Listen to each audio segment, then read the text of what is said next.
قرنا زواملن توفئين كاضنا زواملن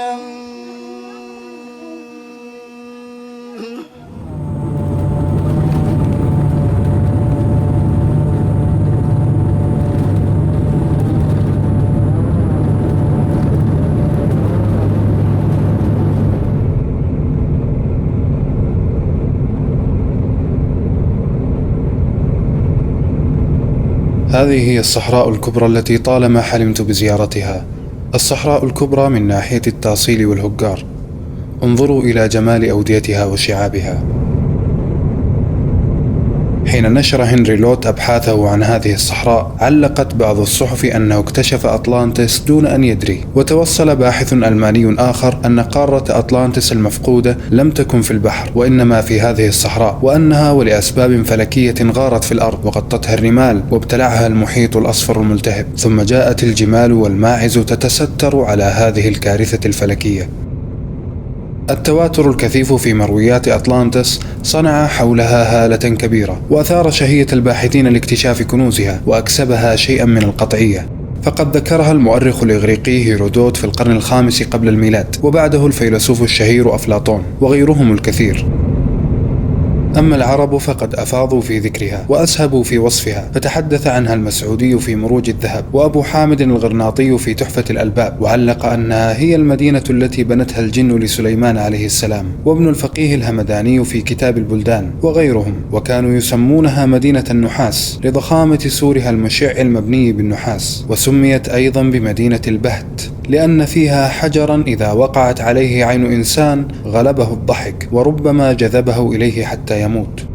أما ياقوت الحموي في كتابه الشهير معجم البلدان فبدا عليه الارتياب، فقال في معرض حديثه عنها: ويقال لها مدينة الصفر، ولها قصة بعيدة عن الصحة لمفارقتها العادة، وأنا بريء من عهدتها، إنما أكتب ما وجدته في الكتب المشهورة التي دونها العقلاء، ومع ذلك فهي مدينة مشهورة الذكر، فلذلك ذكرتها.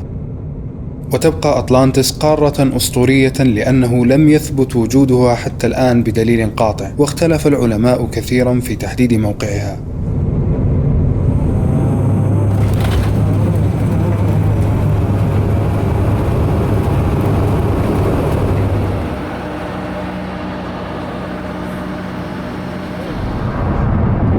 خرجت من المطار متلطفا ألا يشعر بي أحد من الدرك الوطني، وركبت سيارة صاحبي الذي عرفني وعرفته ولم نكن تراءينا من قبل.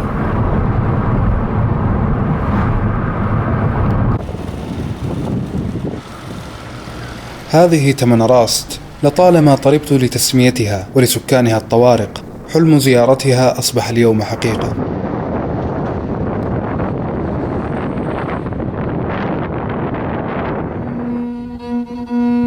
الرجال الأحرار، الرجال الزرق، الملثمون، كل هذه تسميات تطلق على الطوارق، وهم أمة من الأمم كالعرب أو الفرس، وأفضل ما يوصفون به أنهم سكان قلب الصحراء الكبرى، وأعلم الناس بمتاهاتها وطرقها وموارد المياه فيها. لغتهم التماشق وحروفهم التفناغ، ولهم ثقافات وعادات آسرة حافظوا عليها لآلاف السنين. والطوارق بدو الرحل، يمقتون الأشياء وعالم المادة، إذ أن أي شيء مهما كان ثمينا يتحول إلى عائق ساعة الرحيل، لذلك يطلقون عليهم أبناء الريح، لأن الريح أيضا لا تحب الأشياء، تدفعها، تحطمها أو تهجرها، لكنها لا تحتفظ بها أبدا. بعد قيام التقسيمات الحديثة تفرق الطوارق على 5 دول، وحل عليهم الشتات، ولطالما كانوا سدا منيعا أمام أطماع الأوروبيين المستعمرين، أعاقوا دخولهم الصحراء وحالوا بينهم وبين كنوزها. لذلك لا زالت بعض المصادر الغربية عن الطوارق حتى هذا اليوم مليئة بالكذب والافتراءات والمكائد الفكرية، وقد وقفت على كثير من هذه النصوص التي تبين لي أنها بعيدة كل البعد عن الحقيقة. توفين قرنا زواملن توفين قرنا زواملن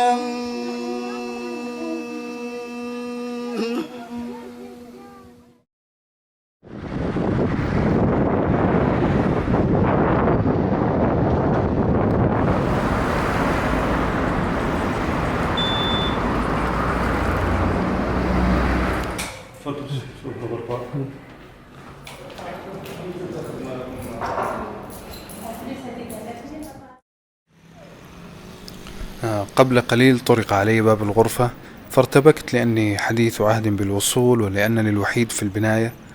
جاء من يطلبني لمقابلة الدرك الوطني في الطابق الأرضي لأنهم عرفوا بوجودي. كانت مساءلة خفيفة، أرادوا فقط أن يتأكدوا أني دخلت بطريقة شرعية، خاصة أننا على حدود شبه مفتوحة في الصحراء وبجوارنا دول مضطربة. أيضا هم إذا عرفوا أنني لست بمعية أحد الأهالي أو مشغلي السياحة فربما يرجعونني فورا تحت حماية عسكرية خاصة إلى العاصمة 2000 كيلومتر في الشمال. وهذه ليست مبالغة، حصل هذا الأمر مع بعض من أعرفهم، ولكن الحمد لله كان تعاملهم رائع جدا. ونجوت من العقبة الأولى هنا في تمنراست.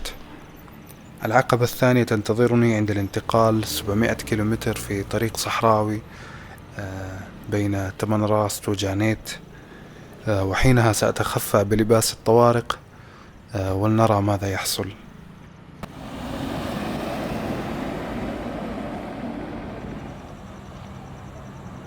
الصحراء هنا آمنة تماما، إلا أن هذه احتياطات مبالغ فيها بدأت قبل 10 سنوات تقريبا، ربما خوفا من اختطاف السياح أو تعرضهم للمخاطر في الصحراء. وعلى كل حال فإن رجال الدرك الوطني معاملتهم طيبة، وهم في خدمة الضيف وحمايته، وينبغي ألا ينزعج أحد من هذه الإجراءات.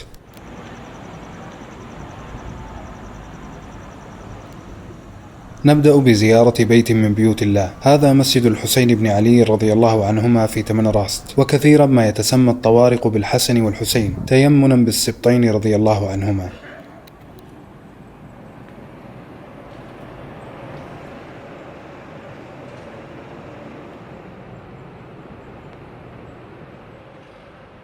لفتت نظري هيئة هذا الطارقي يتدارس كتابين بين يديه. تبين لي بعدما سلمت عليه أنه إمام المسجد، كان رجلا وقورا سمحا ذا سمت حسن، متفقها في مذهب الإمام مالك. والطوارق كلهم سنة مالكيون متدينون بالفطرة، يرون الصحراء كلها مسجدا.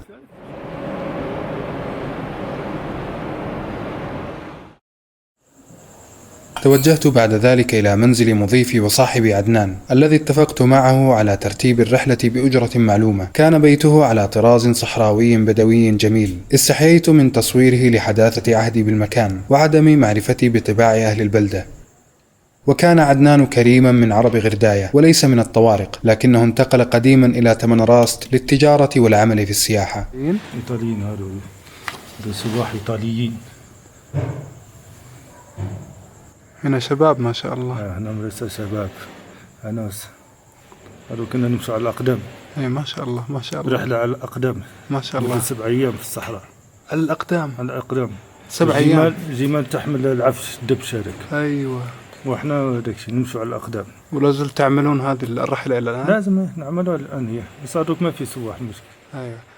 استعرض عدنان معي صور الأيام الزاهرة التي أرسلها له عملاؤه قديما بعد تحميضها في بلدانهم، وصوره هو عندهم حين كانوا يدعونه لزيارتهم. كان الأوروبيون يتوافدون على هذه المناطق بالمئات وربما بالآلاف في المواسم، لكنها الآن خلت منهم. أظن أن الحكومة لم تعد تمنحهم التأشيرات، مبالغة في الخوف عليهم. لكنني آمل ويأمل الطوارق أن تعود الأمور على ما كانت عليه، فقد كانت السياحة مصدر رزق مهم للطوارق وغيرهم. هذول هم نفسهم. هذه في أي منطقة؟ هذه في تحصيل هوجار. أيوة. 200 كيلو من هنا من تمنراست. أيوة. هذا اللي يسموها كأس العالم. كأس العالم. ما شاء الله.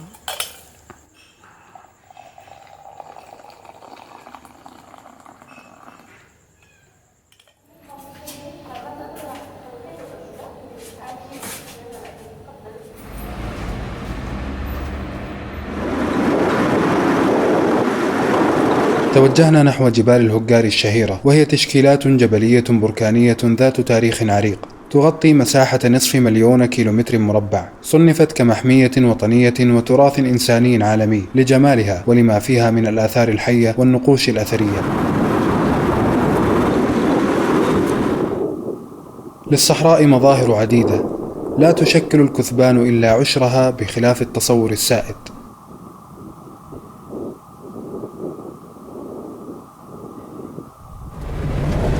وكان دليل الحسن طارقيا خبيرا بالصحراء، قطعها مرارا طولا وعرضا من أوباري في ليبيا إلى تمبكتو في مالي بالنجوم دون هواتف خلوية أو أجهزة ملاحة.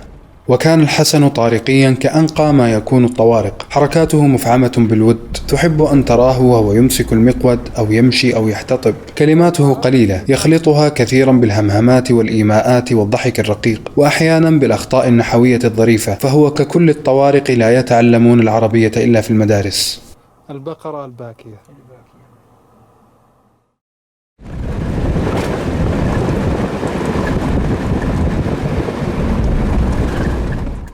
روى البخاري ومسلم عن أبي قتادة رضي الله عنه أنه صاد حمارا وحشية وأتى بقطعة منه للنبي صلى الله عليه وسلم فأكل منه، وقال لأصحابه: هو حلال فكلوه. وهذه والله أعلم هي الحمر الوحشية التي ينظر لها عند العرب من قديم الزمن أنها طرائد صيد تؤكل ولا تركب، وليس المقصود بذلك الحمار الوحشي المخطط، وهي شبيهة بالحمر الأهلية لكنها حذرة جدا يصعب الإمساك بها، وتستطيع الجري بسرعة عالية لمدة ساعتين متواصلتين، وتتميز بأنها ذات لون أصفر محمر على الظهر مع بياض عند البطن والفخذين، ووجود خط ممتد على طول الظهر بلون داكن، لكن الطوارق هنا لا يأكلونه.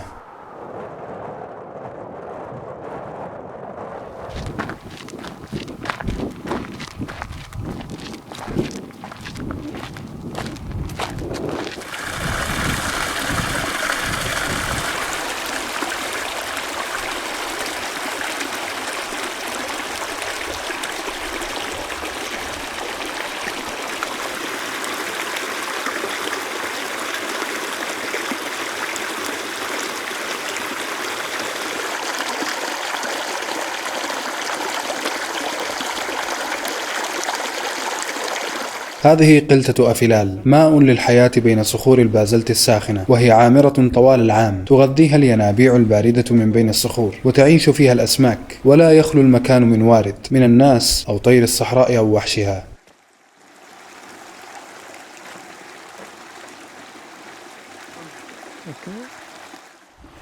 هذا فيها 7 مترات. 7 أمتار. 7 مترات.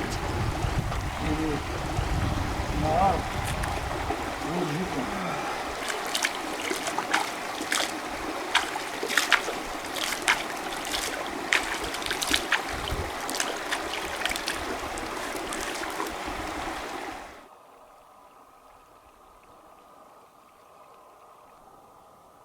التنوع المدهش للسحالي في بيئة الصحراء القاسية شهادة على ما ميزها الله به، فعلى الرغم من أنها تتعرض لشمس حادة إلا أن جلدها متكيف لترشيح الأشعة فوق البنفسجية وحماية أعضائها الداخلية من الضرر. وهي من ذوات الدم البارد، تحتاج إلى حرارة الشمس لتحفيزها، لكنها لا تسمح لحرارتها بالارتفاع كثيرا.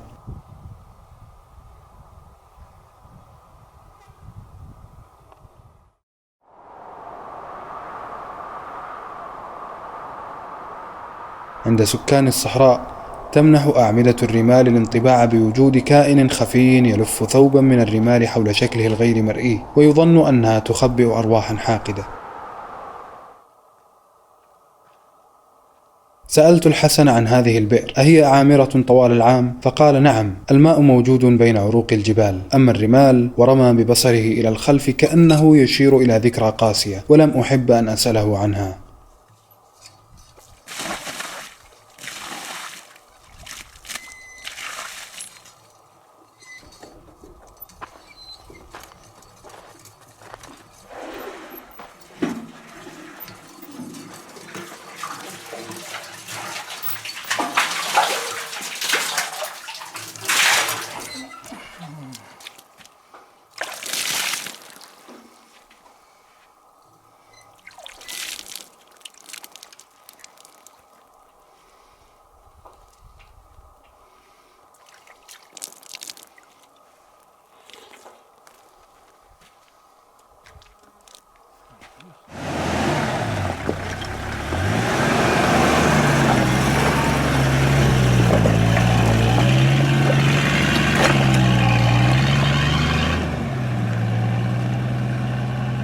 حين زار ابن بطوطة هذا المكان قال: ووصلنا إلى بلاد هكار وهم طائفة من البربر ملثمون، وكان وصولنا إلى بلادهم في شهر رمضان، وسرنا فيها شهرا، وهي قليلة النبات كثيرة الحجارة، طريقها وعر.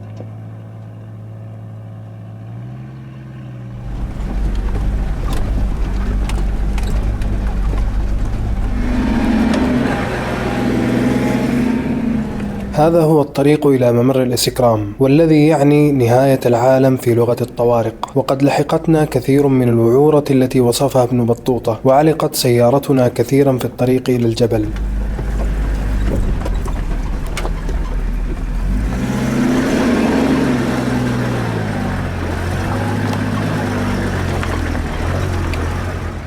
ويشاع كثيرا أن اليونسكو صنفت المكان كأجمل شروق وغروب للشمس في العالم، لكنني لم أقف على مصدر موثوق لذلك.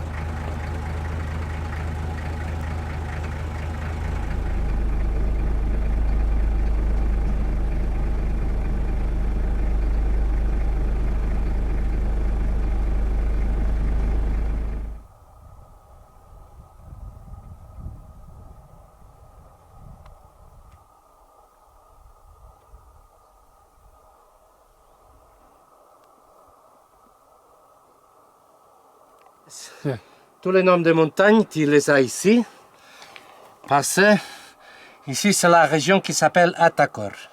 Atakor. Et donc toutes les montagnes sont des volcans. Pour les groupes, Yes. groupe ou shuruk? Qu'est-ce que c'est, Group, sunset. Non, groupe, là, à l'antenne. Ah, yes. Et shuruk, juste en face. Oh, Shuruk de Carrossa, chouf, Carrossa, yes. on est en face, hein, à 6h matin. Et groupe, c'est là-bas à l'antenne. Et là, tu as les 3 montagnes les plus hautes de l'Algérie. Taat, Ilaman, Tinra. Et la 4e, c'est la Sekrem. Tu peux... Chouf l'altitude.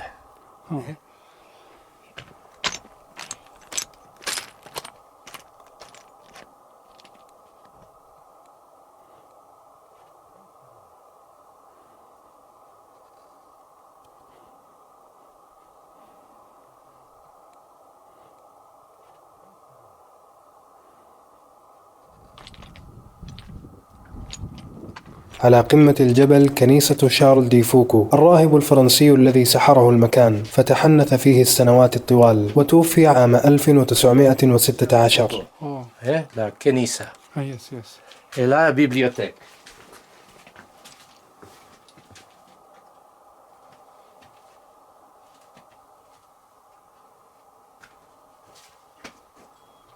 كان الراهب شارل دي فوكو خطيرة لأنه أراد تنصير الطوارق تحت تأييد خفي من الحكومة الفرنسية، ليكون ذلك احتلالا ناعما يمهد لما بعده، فهو نفسه ضابط سابق شارك من قبل في قمع ثورات الجزائريين ضد الاحتلال الفرنسي في الشمال. وعلى مدار سنوات تعلم دوفوكو بكل مثابرة لغة الطوارق وحروفها التفناغ، وألف معجما فرنسيا طوارقيا، وبذل كل ما بوسعه لتنصير الطوارق، لكن جهوده كلها باءت بالفشل. كانوا يستمعون إليه ويحترمونه لزهده وتقشفه، لكنهم لا يتبعونه في شيء. وقد كتب مرة إلى أحد أصدقائه معبرا باليأس الذي أحاط به فقال: غدا تمر 10 سنوات منذ بدأت أقوم بالقداس بتمنراست، ولم أصل إلى تنصير شخص واحد.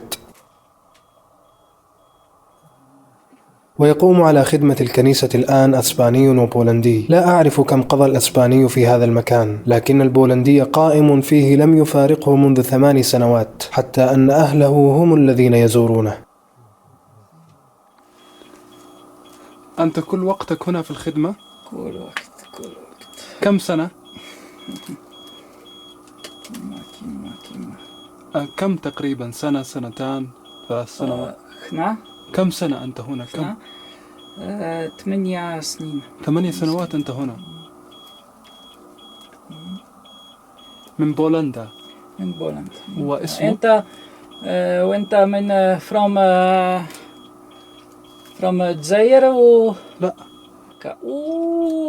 علاش كل الناس في مكة دروك أنت في الجزائر. الآن حج. أنت ماشي كمان ماشي كرويون.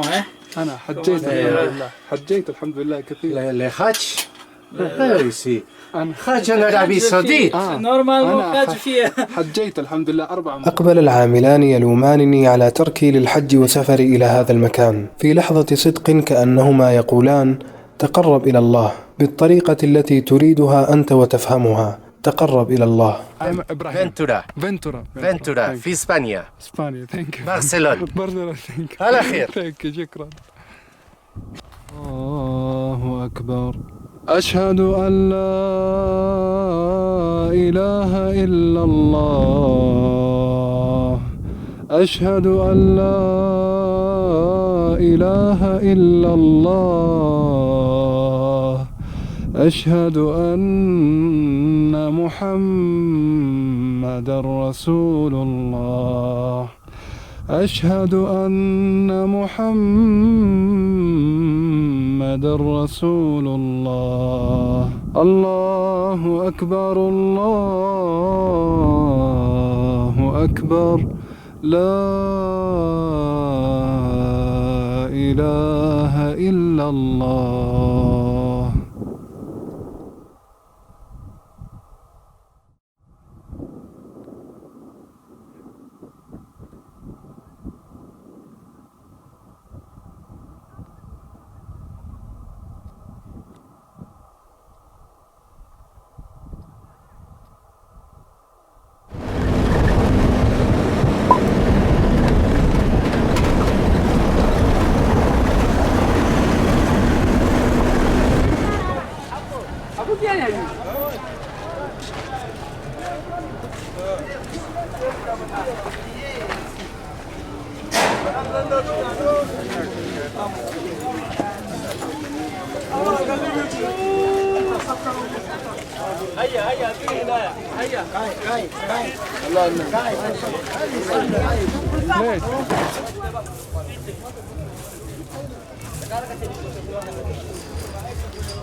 هذا الثعبان حقيقي؟ جلدي هذه كتاب حقيقة.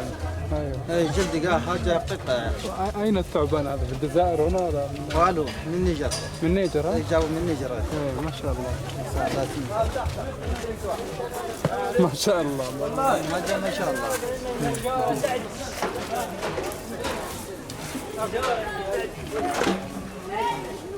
قتلت الثعابين كلها كثير ما شاء الله. كل شيء.